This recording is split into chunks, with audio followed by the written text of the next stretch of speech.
চেষ্টা করতে হবে, এবং সেই নিকটবর্তী হওয়ার চেষ্টাটা ব্যক্তি জীবনে যেমন, সেই নিকটবর্তী হওয়ার চেষ্টাটা সামাজিক জীবনে হতে হবে। ফলে সমাজকেও রুহানিয়াত গুণ সম্পন্ন হতে হবে, মানে সে দিব্যগুণ সম্পন্ন হতে হবে, এবং সেই জন্য যে সমাজটা গঠন করা, এটাই হচ্ছে ইসলামের মূল উদ্দেশ্য, লক্ষ্য। ইসলামের তথাকথিত রাষ্ট্রের কোনো ধারণা নাই, কখনোই ছিল না। কেন? কারণ ইসলাম যখন এসেছে তখন আধুনিক রাষ্ট্র গঠিতই হয়নি। খেলাফত ছিল, খেলাফত মানে রাষ্ট্র না, খেলাফত যে প্রশাসন ক্ষমতা। আধুনিক রাষ্ট্র গড়ে উঠেছে খ্রিস্টীয় চিন্তার উপর, গ্রিক খ্রিস্টীয় চিন্তার ভিত্তিতে। ফলে এখানে যদি কেউ আদৌ ইসলামকে সত্যিকার অর্থে মনে ধারণ করেন, আমার ভাই সুন্দর কথা বলেছেন, মনে ধারণ করেন, তাহলে প্রথম কাজ হবে আপনার গ্রিক খ্রিস্টীয় যে চিন্তা, তার যে রাষ্ট্র চিন্তা, তার বিরুদ্ধে দাঁড়ানো। প্রথম আপনার বিরুদ্ধে গ্রিক খ্রিস্টীয় রাষ্ট্রটা কি? সেটা হচ্ছে রাষ্ট্র নামক একটা প্রতিষ্ঠান, সেটা পরজীবী, সেটা সমাজের ঊর্ধ্বে থাকে, সারাক্ষণ শোষণ করে এবং সে বিভক্ত করে সমাজকে, ধনী গরিব, অভিজাত, কেমন দিনহীন, এই ভাগগুলো সে করে। এই রাষ্ট্র ইসলাম কখনোই চায়নি। ফলে ইসলামের যত ন্যায় নীতি নিয়ে আমরা আলোচনা করি না কেন, সমস্ত ন্যায় নীতি সমাজ কেন্দ্রিক, ক্ষমতা কেন্দ্রিক না। কেন? কারণ সার্বভৌম ক্ষমতা একমাত্র আল্লাহ তাআলা। খুব সিম্পল ভাবে, খুব কঠিন কিছু না। কিন্তু যখনই আপনি দাবি করেন রাষ্ট্র সার্বভৌম, আপনি তৎক্ষণাৎ আপনি খ্রিস্টান। আপনি যতই বড় বড় কথা বলেন, রাষ্ট্র ইসলামের চোখে কখনোই সভরেন না। People is sovereign. কেন? পিপল কেন সভরেন হতে পারে? কারণ হলো এই পিপল কিন্তু সমষ্টিগত পিপল, মানে কালেকটিভ। সমষ্টিগতভাবে সে কেন সভরেন? কারণ সে আল্লাহর খলিফা, আল্লাহর গুণাবলী তার মধ্যে আছে। ফলে সে কিন্তু সমষ্টিগতভাবে একটা রুহানি সত্তার অধিকারী হতে পারে। এখন এই যে রুহানি সত্তার অধিকারী একটা সমাজ যখন অর্জন করে, এটাকে আমরা বলতে পারি রাজনৈতিক জনগোষ্ঠী যারা রুহানি সত্তার অধিকারী, এবং তারা পরস্পরের সঙ্গে একটা সামষ্টিক, একটা আধ্যাত্মিক সম্পর্কে জড়িত। এটা শুধুমাত্র অর্থনৈতিক সম্পর্ক না, আধ্যাত্মিক সম্পর্কে জড়িত। আপনি আমার খালাতো ভাই হতে পারেন, মামাতো ভাই হতে, আমার আপন ভাই হতে পারেন, আমার আপন বাবা হতে পারেন, মা হতে পারেন, কিন্তু আপনার সঙ্গে আমার সম্পর্ক একমাত্র আল্লাহর মারফতে, mediated by the divine experience, যেটাকে আমরা ইসলামে বলি শাহাদা। শাহাদা বলি সাক্ষ্য। আপনি উপলব্ধি করতে হবে যে আপনি একটা রুহানি সত্তা। এটা হলো শাহাদার অর্থ। আর শাহাদা সহজ করে বুঝাতে পারি, এই যে গণ অভ্যুত্থানে যারা হাত তুলে শাহাদাত বরণ করেছেন, তারাই উপলব্ধি করেছে যে জীবের জীবনের কোনো অর্থ নাই। একমাত্র মানুষের জীবনের অর্থ যদি সে রুহানি সত্তার অধিকারী হতে পারে। ফলে রুহানি সত্তার জয়গান গাইবার জন্যে আবু সাইদ হাত তুলে সে শহীদ হয়েছে, কারণ সে সমষ্টির স্বার্থ সে ধারণ করেছে তার বুকের মধ্যে। এই যে ধারণা যদি আপনারা না ঢুকাতে পারেন, তাহলে কোরআন পড়ে কোনো লাভ হবে না, খামাখা। আল্লাহ তো কোনো প্রিন্টিং প্রেস নাই, আছে কি ভাই? আল্লাহ ছাপাখানা আছে, উপর থেকে ছাপাই কোনো সে পাঠাইছে নাকি ওই আকার আসছে নবীর কাছ থেকে? তো আপনারা কেন কোরআন বিশ্বাস করেন? কারণ আপনি নবীর উম্মতটা বিশ্বাস করেন, আর তো কোনো কারণ নেই। তবে সে নবী কিন্তু যে লড়াইটা করেছে, এটা পলিটিক্যাল এবং রুহানিয়াত লড়াই, এটা স্পিরিচুয়াল। মানে একটা সমষ্টি, একটা জাতিকে বা একটা জনগোষ্ঠীকে একটা রুহানি সত্তার অধিকারী করার জন্য সে একটা সংগ্রাম করেছে। সেই সংগ্রামের মধ্য দিয়ে সে জিতেছে, এবং তার সময় একটা বিশাল একটা সাম্রাজ্য সে করতে পেরেছে। কেন? কারণ ওই যে তার মেসেজটা, তার বার্তাটা যেই কোনো রুহানি ব্যক্তির মনে অনুরণন সৃষ্টি করেছে, এবং সে তৎক্ষণাৎ সেটা গ্রহণ করেছে। ফলে যদি স্পিরিচুয়ালিটি হারিয়ে ফেলি, আপনারা যখন বই, কিন্তু আজকে হুজুরা কথা বলে দলিল কেতাব বলে না, এগুলা এই দলিল কেতাব বলার মানে তো আল্লাহ তো কোনো এর মধ্যে কোনো দলিল দেয় নাই, এটা ওই আকার এসছে।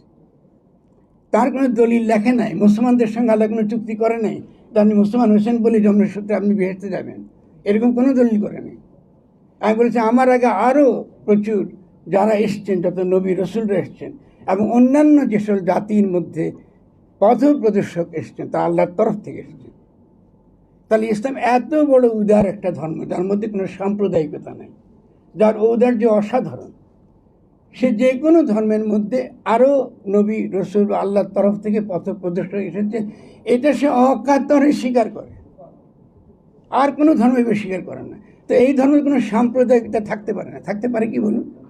থাকতে পারে না। তো আমি এই জায়গার গিয়ে আমি আপনাদেরকে আরও কিছু প্রশ্ন তুলব, সেটা হলে সাম্য মূল সাবজেক্টের মধ্যে একটা হলে আপনি যদি ইসলামের দিক থেকে এই ধারণাটা, সমতার ধারণাটা আমরা আলোচনা করি, আমরা দেখব ইসলামের সমতার ধারণাটা আইনি কিংবা পলিটিক্যাল না। আইনি ভাই, আইনের এখানে আছে, মানে আইনের অধিকার, আইনের চোখে সমান, এটা ইসলাম বলে না। আপনি আপনি যেহেতু ওই রুহানি সত্তার অধিকারী তো বটে, এছাড়াও আরেকটা খুব ইন্টারেস্টিং একটা ধারণা আছে, সেটা হলো আমরা সকলেই, ওই দিকটাকে আমরা আলোচনা করেছি, আমরা সকলেই একজোড়া মানুষের মধ্য দিয়ে দুনিয়াতে এসেছি। আপনি সাদা হতে পারেন, কালা হতে পারেন, হজরত বিলাল হতে পারেন, কি খুব ফর্সা আরব হতে পারেন, কুরাইশ বংশী বিরাট অভিজাত হতে পারেন, কিন্তু আপনি যেহেতু একই মা একই বাবের পেট থেকে বেরিয়েছেন, ফলে আপনি সমান আল্লাহর জন্য। ফলে এটাকে বলা হয় বায়োলজিক্যাল, ন্যাচারালি আপনি ইকুয়াল। কোনো আইনের দ্বারা, মানুষের রচিত আইনের দ্বারা আপনি ইকুয়াল হননি। এটা ডিভাইন, এটা আপনাকে দেওয়া হয়েছে, এটা আপনার অধিকার। এই অধিকার যদি আপনি কেড়ে নেন, এই ইকুয়ালিটি, সঙ্গে সঙ্গে আপনি ইসলাম বিরোধী জায়গায় আপনি চলে গেছেন। এবং আরবরা এটা ডেফিনেটলি কেড়ে নিয়েছে। আপনারা ব্ল্যাকের কথা, যে বেলালের কথা বলেছেন, কই আপনি কোরেশ গোত্রের তাদের যে অহংকার চূর্ণ করার জন্য যে মক্কা বিজয় হয়েছিল, কোরেশদের সেই দর্প কি চূর্ণ হয়েছে? আমি প্রশ্ন করছি আপনাদের। আপনি যদি যান এখান থেকে, যারা গেছে আজকে সৌদি আরব কি মধ্যপ্রাচ্যে, তারা কিন্তু আমাদেরকে মিসকিন বলে। তাদের যে অহংকারকে চূর্ণ করার জন্য মক্কা বিজয় হয়েছে। আমি সে মক্কা বিজয় যখন রসুল করতে গিয়েছিলেন, তখন তার পেছনে ছিল কে? একটা দাস। তাকে নিয়ে তিনি ঢুকেছেন মক্কার প্রথম, তিনি দরজা খুলেছেন দাসদেরকে দিয়ে। তিনি যাকে মা ডেকেছেন, তিনি একজন দাসী আবিসিনিয়ান। তাহলে এই যে একটা ধর্ম, তার যে রেভলিউশনারি, তার প্রত্যেকটা পদক্ষেপে প্রস্তাবনার মধ্যে ছিল রেভলিউশনারি ট্রান্সফরমেশন, সমাজের বিপ্লবী রূপান্তর। এই বিপ্লবী রূপান্তরটা হারিয়ে ফেলেছি, আমরা হারিয়ে ফেলেছি। এটার কিচ্ছু আমাদের এখানে নাই। ফলে আমাদেরকে নতুন করে থিওলজি পড়তে হবে, নতুন করে কোরআন পড়তে হবে। কোরআন পড়ার কথাটা যখন উঠেছে, তখন খেয়াল করেন কোরআন সম্পর্কে বলা হচ্ছে যে এটা একটা আল্লাহর কিতাব। কিতাব মানে যেটার মধ্যে আয়াত আছে, আয়াত চিহ্ন ব্যবস্থা। এবং এটাকে শুধু কিতাব বলতেই বলেননি, কোরআন বলছে সমস্ত বিশ্ব তার আয়াত। এই দুনিয়াটা তার একটা কিতাব। কিতাব কথাটা এসছে খ্রিশ্চান লোজসের বিপরীতে। খ্রিশ্চানিটি বলতে লোজস। যিশু ছিলেন আল্লাহর বাক্য, তিনি আল্লাহর কাছে ছিলেন এবং তিনি মানুষ রূপে এই দুনিয়ায় পরবর্তীকালে রক্ত মাংসের শরীর নিয়ে এসছেন, তিনি ঈশ্বরের পুত্র। এর বিপরীতে ইসলাম বলছে না, আমি তোমাকে একটা কিতাব দিচ্ছি, চিহ্ন দিচ্ছি। সে চিহ্ন ব্যবস্থা পড়বার জন্য তোমাকে আমি কি দিয়েছি? তোমাকে আমি প্রজ্ঞা দিয়েছি, বুদ্ধি দিয়েছি, জ্ঞান দিয়েছি। আপনারা কেউ কিন্তু পেট থেকে কোরআন শরীফ পেট থেকে নিয়ে আসেন না, আনছেন এখানে কেউ আসছেন যে আমি বগল তুলে কোরআন নিয়ে পারিছেন? আসছেন কিনা? কিন্তু আল্লাহ আপনি কি দিয়ে পাঠিয়েছি? প্রজ্ঞা দিয়ে পাঠিয়েছে, বুদ্ধি দিয়ে পাঠিয়েছে। এবং ফেরেশতাদের বলছে এবার সেজদা কর। সৃষ্টি করার পরে দাম বানাবার প্রতি তোমরা সেজদা করো। কেন? কারণ এই মানুষের মধ্যে এমন কিছু গুণাবলী তিনি দিয়েছেন, যার মধ্যে ওই রুহানি সম্ভাবনা তার মধ্যে রয়েছে। একদিন সে রুহানি সমাজ কায়েম করবে, একদিন সে বিশ্ব সমাজ সে কায়েম করবে। সেই বিশ্ব সমাজের নামই হলো উম্মা। মুসলমান উম্মা বলে কোনো উম্মা নেই, মুসলিম উম্মা বলে কোনো উম্মা নেই। তিনি বিভিন্ন বিচিত্র ভাষী, বিচিত্র জাতি, বহু রকম তৈরি করেছেন। কেন? যেন তারা পরস্পরকে চিনতে পারে। আমরা পরস্পরকে যেন চিনি, বুঝি। এবং তিনি বৈচিত্র্যকে তিনি সবসময় উৎসব আকারে জ্ঞান করেছেন। বৈচিত্র্যের মধ্যে রুহানি শক্তির, বৈচিত্র্যের মধ্যে তার আয়াত, বৈচিত্র্যের মধ্যে তার বাক্য, বৈচিত্র্যের মধ্যে তার ভাষা রয়েছে। নিরাকরণের মধ্যে তার ভাষা নেই। আপনি বনের দিকে যান, প্রকৃতির দিকে যান, যেদিকে তাকান, আকাশের দিকে তাকান, সর্বত্রই বৈচিত্র্য। ফলে যারা বৈচিত্র্যকে ভঙ্গ করতে চায়, বৈচিত্র্যকে নষ্ট করতে চায়, তারা অবশ্যই ইসলামের এই রুহানি সত্তা, এই রুহানি মর্মের সঙ্গে তারা থাকবেন না। তাহলে প্রথম কথা হচ্ছে মানুষের সঙ্গে মানুষের সমতা, এর যে ভিত্তি, এটা ইসলামী, এটা এসছে প্রকৃতিগতভাবে। এটা মানুষের আইনের দ্বারা, মানুষের তৈরি আইনের দ্বারা এটা আসে নাই। এই জন্য শেখ হাসিনা যখন আইন করে আপনাকে কাছ থেকে যখন অধিকার কেড়ে নেয়, ডিজিটাল সিকিউরিটি আইন করে, আপনাকে যখন একই সঙ্গে এই কনস্টিটিউশনে 15 অ্যামেন্ডমেন্ট দিয়ে যখন নতুন একটা ফ্যাসিস্ট সংবিধান তৈরি করে, তিনি ইসলাম বিরোধী লোক। আওয়ামী লীগ একটা ইসলাম বিরোধী সংগঠন। কিন্তু এই আওয়ামী লীগের একেই আমাদের কিছু কিছু হুজুরেরা কওমি জননী উপাধি দিতে ভুলে যাবেন না, দিয়েছে না? ফলে দেখা যাচ্ছে যে আমরা যদি সত্যিকার ইসলামকে পড়তে পারতাম, কোনো মনোযোগের সঙ্গে পড়তাম, এগুলো কিন্তু আমাদের সঙ্গে অত্যন্ত সহজে কিন্তু আমরা বুঝতে পারতাম। আর সেজন্য আমরা যেটা করব যে আমরা যখন রাষ্ট্র নিয়ে যখন আলোচনা করি, আমাদের আগাম কিছু অনুমান আমরা করে ফেলি। আমরা ধরে নেই যে যদি পৃথিবীতে সবসময় রাষ্ট্র ছিল, পৃথিবীতে রাষ্ট্র সবসময় ছিল না, যেটাকে আমরা আধুনিক রাষ্ট্র বলি। এবং আধুনিক রাষ্ট্র মাত্রই, যেটা একটু আগে বলেছি, কৃষি রাষ্ট্র। কেন? কারণ আল্লাহর ছায়া আকারে, বলেছে কোন একটা ভাই, আল্লাহর ছায়া আকারে এর আগে ছিল গির্জা, এরপরে গির্জার তরফে ছিলেন রাজা, এবং রাজা কেন সভরেন?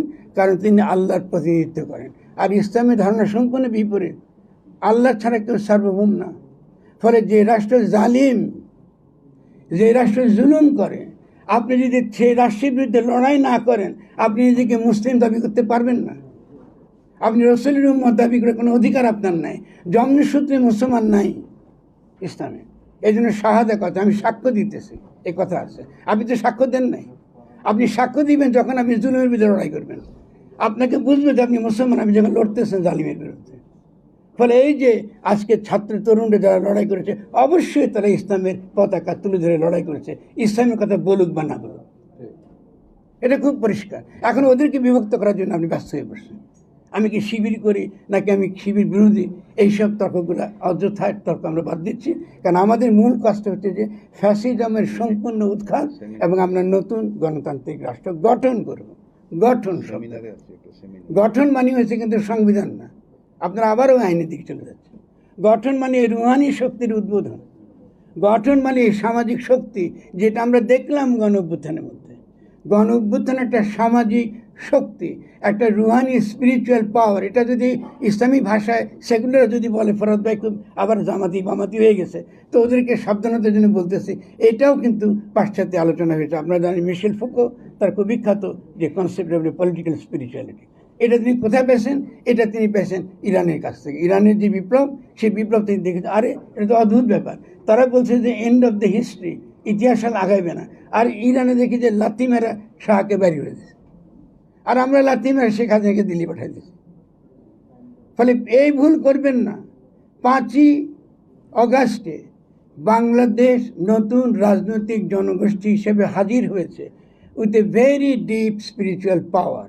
এবং এই যে রুহানি শক্তি, এই রুহানি শক্তির ভিত্তি মক্কা বিজয়। আমাদেরকে পশ্চিমকে জয় করতে হবে, কারণ এই পশ্চিমের বিরুদ্ধে আমাদের লড়াই। এই পশ্চিমীদের লড়াইটা কেন ইম্পর্টেন্ট?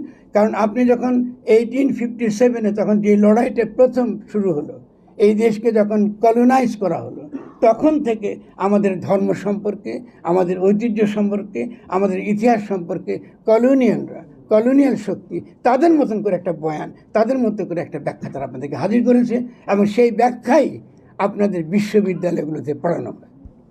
ফলে আমরা প্রত্যেকেই বিশ্ববিদ্যালয় থেকে পড়ে পড়ে আমরা এক একজন অত্যন্ত সক্ষম গোলাম আকারে তৈরি হয়েছে। কারণ হিস্ট্রি আমরা পড়তে জানি না, নিজের ইতিহাস আমি পড়তে জানি না। ফলে সেখান থেকে যদি আজকে এই ঢাকা বিশ্ববিদ্যালয় থেকে এই অভ্যুত্থান ঘটে থাকে, স্ফুরণ ঘটে থাকে, কারা করেছেন, কি করেছেন, কে মাস্টার মাইন্ড, কে মাস্টার মাইন্ড না, এগুলো তুচ্ছ তর্ক। কারণ এইটা বলার মাধ্যমে আমাদের ডক্টর ইউনূস একটা মারাত্মক ক্ষতি করেছেন। সকলে ক্ষতিটা কী করেছেন? কারণ এজেন্সি, এখানে যে রুহানি কর্তা যে ছিল সেটা ছিল জনগণ। এটা সামষ্টিক শক্তি, পাওয়ারফুল। এই সামষ্টিক শক্তি যখন হাজির হয়ে গিয়েছিল, তখন স্বভাবতই এই ফ্যাসিস্ট শক্তি তার সামনে দাঁড়াতে পারে নাই। ফলে কোনো ব্যক্তি এই অভ্যুত্থান করে নাই, কোনো ব্যক্তি অভ্যুত্থান করে নাই। এটা ওই দীর্ঘ লড়াই সংগ্রাম থেকে 1857, 1947, তারপরে 1971 এবং তার সঙ্গে 2024, এই দীর্ঘ লড়াইয়ের মধ্য দিয়ে এই লড়াইটা হয়েছে। ফলে জুলাই গণ অভ্যুত্থান একই সঙ্গে সঙ্গে একটা অ্যান্টি কলোনিয়াল, উপনিবেশ বিরোধী, সাম্রাজ্য বিরোধী লড়াইয়ের ইতিহাসের সঙ্গে যুক্ত।